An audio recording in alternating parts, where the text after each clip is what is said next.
Trending karon. Trending karon.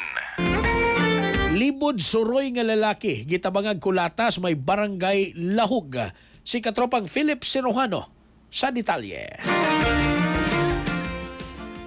Usa ka netizen ang nagpost sa social media diin makita sa CCTV ang pagpangulata sa grupo sa mga batanon nga dira sa usa ka lalaki nga giingong libod suroy. Giingong nahitabo ang insidente alas 2 kagahapon sa kadlawon sa boundary sa Barangay Lahog ug Gamputhaw sa Dakbayan sa Sugbo. Gawas sa mga kinumo makita usab sa CCTV video nga gipuspusan pa og botilya ang ulo sa biktima kinsa igo ra nitikuko samtang gitabangan og bunog. Parayon pa nga gisuta kung nitaho ba sa kapulisan ang biktima.